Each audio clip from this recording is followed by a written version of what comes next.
Bonjour Elia, donc moi c'est Benjamin, je suis ingénieur du son et je m'occupe de l'accueil pour la partie audio du studio Aragon. En quoi consiste ton métier ? Je travaille principalement sur les tournages, sur des pubs par exemple, ou sur des documentaires que tu peux voir à la télé ou sur YouTube. Donc mon travail c'est de prendre le son, d'utiliser les micros et de les mettre dans les meilleures positions possibles pour avoir un enregistrement propre et qu'on puisse bien entendre.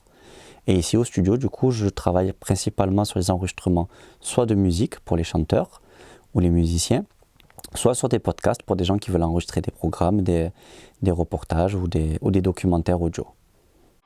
Quelles sont les différences entre le podcast et la musique ? Alors la différence entre les deux, en fait, c'est que quand on fait une prise de son pour de la musique, on a besoin d'avoir le son, entre guillemets, parfait. C'est-à-dire qu'on veut le son avec vraiment rien d'autre autour et qu'on va se concentrer pour avoir les bonnes notes au bon moment, pour avoir un côté esthétique. Quand on fait du podcast, ce qui est important, c'est d'avoir quelque chose de confortable, d'avoir une voix suffisamment claire et surtout de pouvoir faire des longues durées de discussion. Donc il ne faut pas que ce soit dans des positions compliquées, que le micro soit bien positionné et qu'on n'entende pas trop ce qu'il y a autour. Quelles sont les étapes pour préparer une séance ? Alors ça va dépendre déjà de quel type de projet c'est. Donc si c'est quelqu'un qui vient pour s'enregistrer, qui veut chanter, il va falloir que je discute avec lui quel style de chanson il fait, s'il a des instrus pour pouvoir avoir la musique dessus, parce que moi je n'en ai pas. Et je ne suis pas musicien, donc je ne vais pas jouer de la musique. Voilà. Si c'est pour un autre programme comme un podcast ou pour des interviews vidéo, peu importe, il faut suivre les étapes, c'est-à-dire savoir c'est quoi le besoin et en fonction je lui propose les services adaptés. Comment choisir le bon micro selon l'enregistrement ? Ok, ça c'est une très bonne question. Donc tu vois, j'ai pris 2 micros ici. Ça c'est ce qu'on appelle un micro à large membrane. D'accord ? C'est des micros qui sont plutôt adaptés pour des chanteurs. Ce sont des micros qui sont très très précis, qu'on peut utiliser que dans des endroits comme ici où l'acoustique est traitée. C'est-à-dire qu'il n'y a pas de résonance parce que ça va vraiment tout capter. Et du coup, ça permet d'avoir les petits détails dans la voix, même si on parle doucement. Et en même temps, c'est capable aussi d'encaisser des niveaux forts si on chante très fort. Si par exemple, je vais enregistrer un podcast où les gens vont discuter, mais il va y avoir plusieurs personnes dans la même pièce, donc jusqu'à 3-4 personnes. Si je mets 4 micros comme ça, dans chaque micro, je vais entendre toutes les personnes. Donc ça va être un sacré bazar au niveau des oreilles.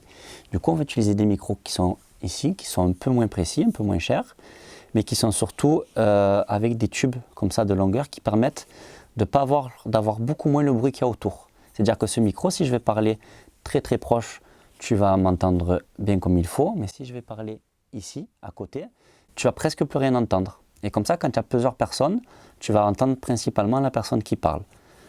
Et ici, il y a du bruit autour, mais on entendra beaucoup moins le bruit qu'avec un micro sensible comme celui-ci. Quelles sont les erreurs commises par les débutants ? Alors la plus grosse erreur que tout le monde fait, parce que je suis aussi prof dans une école à Avignon, donc j'ai des élèves qui débutent en son régulièrement, et l'erreur principale qu'on a tous fait et que tout le monde va continuer à faire, c'est quand on règle son appareil, de mettre le volume du casque à fond, et du coup de ne pas mettre assez de niveau dans le micro, ce qui fait que l'enregistrement est ce qu'on appelle sous-modulé, c'est-à-dire trop faible, et quand on remonte derrière à l'ordinateur en post-production, on remonte beaucoup de souffle numérique, donc ça fait à l'arrière parce qu'on n'a pas mis de gain assez fort justement dans le micro et on pensait que c'était bon parce qu'on entendait bien et alors qu'en fait on n'a pas regardé les petits vumètres, les petites lumières qui donnent le niveau et en fait on a réglé le niveau complètement à côté. Ça c'est l'erreur de base que tout le monde fait au moins une fois dans sa vie. Quel est ton espace de travail au quotidien ?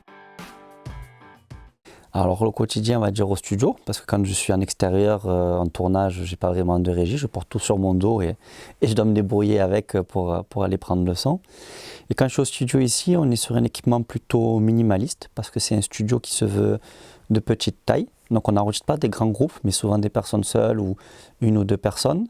Donc j'ai principalement une carte son pour pouvoir enregistrer avec les micros et surtout une paire d'enceintes et un bon casque pour pouvoir vérifier ce que j'écoute, ce qui est assez important. Quel conseil donnerais-tu à un jeune qui débute ? Le premier conseil que je peux donner, c'est que surtout maintenant, on vit une belle époque où il y a beaucoup de tutos et de conseils sur YouTube, de professionnels, de ne pas hésiter à les suivre, de ne pas commencer par acheter du matériel trop cher d'entrée de jeu, parce que tant qu'on ne sait pas l'utiliser, ça ne sert à rien de dépenser des grosses sommes, surtout que quand on est jeune, on ne les a pas. De commencer à essayer par soi-même, de bricoler un petit peu, de ne pas s'en vouloir si le résultat n'est pas très bon au début. C'est comme ça qu'on apprend.